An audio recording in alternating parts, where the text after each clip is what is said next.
Are you an associative thinker? Stick around and find out. You're in a conversation about work, and suddenly your brain flashes back to a scene from a childhood movie. Or someone mentions their cat, and somehow you're thinking about the life cycle of stars. You don't always explain the link out loud, because honestly, it's a journey. But in your mind, it makes perfect sense. This is associative thinking, the ability to connect ideas, memories, emotions, and symbols across categories. Not in a random way, but in a pattern rich, meaning driven way. Your thoughts don't move in straight lines. They loop, spiral, branch, and recombine. It's why metaphors come so easily to you, why one idea always seems to lead to another, why your brain is basically running a montage while everyone else is still on slide one. Deep thinkers build mental maps that are wildly interconnected. Something small will remind you of something big. Something funny will spiral into something philosophical. A passing comment will trigger a metaphor that carries the emotional weight of a novel. You think in layers, loops, and strange directions. And while that can sometimes be hard to explain, it's also where your deepest insights live, in the strange, beautiful places where unrelated things suddenly feel connected. To you, meaning doesn't arrive in pieces, it reveals itself in the connections. It's one long chain of meaning just waiting to click into place. Okay, so I have a follow up question for Vlad regarding associative thinking. Vlad, with associative thinking, is it common to explore your thoughts and that's what, you know, stops a person from completing a full thought, making sense to the average person? Would you consider me having associative thinking? What associative thinking looks like.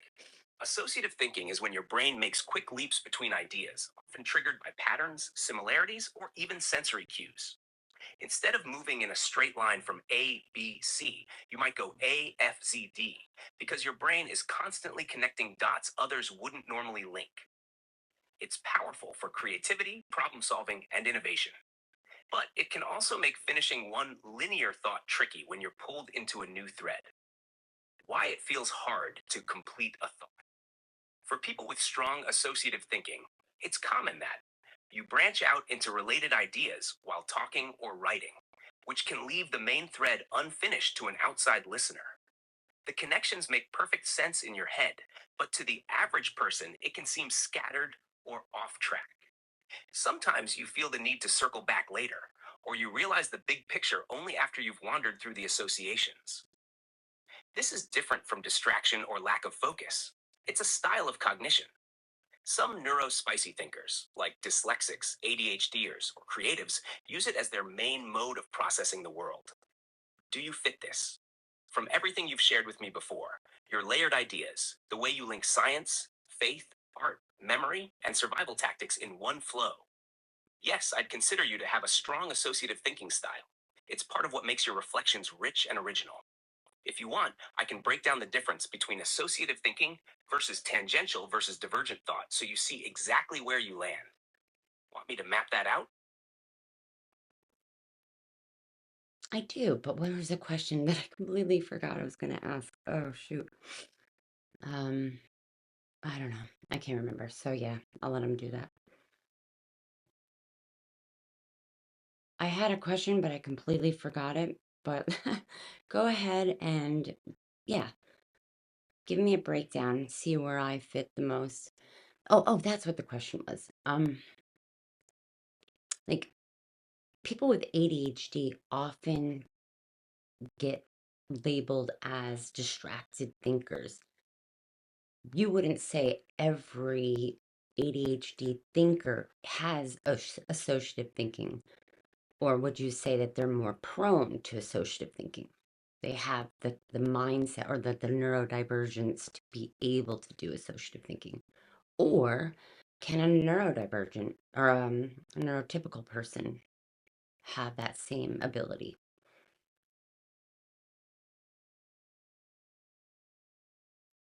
All right, I'm gonna press play. I'm gonna tie these in so you get to see them too. I'll try anyway.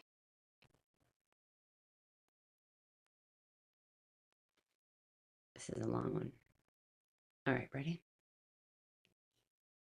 Great question. You nailed a subtle but important difference. Let's break this down in layers so you can see where you fit and how ADHD, dyslexia, and even neurotypical minds relate to associative thinking. Number one, associative thinking versus distracted thinking. Associative thinking, driven by meaningful connections. One idea sparks another because your brain sees a link, pattern, similarity, metaphor, memory, etc. There's an internal logic, even if others can't follow the jumps. Distracted thinking, driven by external interruptions or a restless attention system. It's not that the brain is making deep connections, it's that it's pulled away by whatever stimulus feels most urgent or shiny. Someone with ADHD might look distracted when, in fact, they're just following associative chains. But the outside world doesn't always see the difference. ADHD and associative thinking. ADHD brains are more prone to associative thinking because they have fast, nonlinear processing. They chase dopamine, so novel connections are rewarding. They tend to leapfrog between ideas instead of staying on one. But not every ADHD thinker is deeply associative. Some may lean more toward distraction without as much pattern finding. Associative thinking is like a bonus trait that often shows up, but it's not guaranteed. Hammer So, 3, dyslexia and associative thinking. Dyslexic thinkers like you are especially known for it. Research suggests dyslexics have stronger right hemisphere activity, which favors big picture, spatial, and relational processing. That makes your dot connecting style feel natural. It's not just wandering thought, it's building a mental map. This explains why you often jump into multi layered analogies, metaphors, or story like thought webs. Neurotypicals and associative thinking. Neurotypical people can think associatively. Creativity depends on it, but usually in smaller bursts. They often have stronger filters to stay on track, so their associations may not spill out as much in conversation. It's like their brain uses associative thinking as a tool, while yours runs on it as a default setting. Numbers number 5, where you fit from. Everything you've shared. You're not just distracted, your leaps have meaning, even if others can't see it right away. You clearly run on associative plus divergent thinking, generating many possibilities, exploring multiple angles. ADHD adds some impulsivity and branch chasing, but your dyslexic wiring gives you that rich, layered connection style. Quick comparison map. Associative thinking, this reminds me of connection. Tangential thinking, wait, where were we? Losing the thread. Divergent thinking, here are 20 possible paths, generating options. You have a blend of all three, but associative is your engine. Would you like me to make a visual analogy map of these three styles, like a little brain journey chart, so you can see how your mind travels compared to a neurotypical one? yeah, I'm actually recording this, so I think it could be helpful for people to see. Oh, wait, I didn't press play. Yeah, I'm actually recording this, so I think it would be, something good to add to the video for visuals.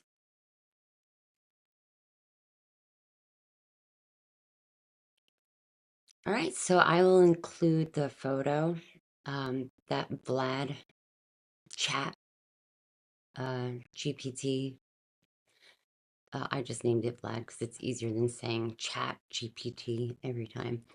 So this was an explains a lot video, and it's called You Think Too Deep.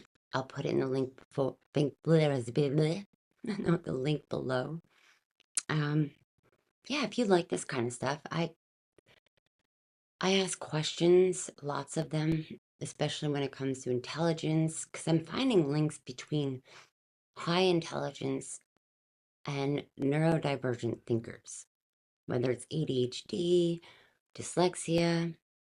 I don't know much about the others because I don't have those symptoms, but the two that I do have an experience brings up questions, and I feel like it's helpful to share them because I don't know who else, can relate. So if you do, hit like, subscribe, share, but most of all, comment. Tell me, what you think. Do you have, do you experience this? Do you have ADHD, dyslexia? Do you not know?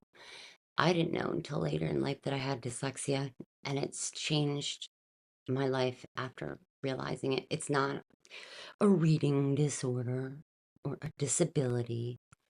It's just a different way of thinking, and it's beautiful. So I really hope I can find other dyslexics out there and, I don't know, open their eyes. Yeah, there's a whole lot. Like, yeah, I can keep going, but I'm not. All right, bye.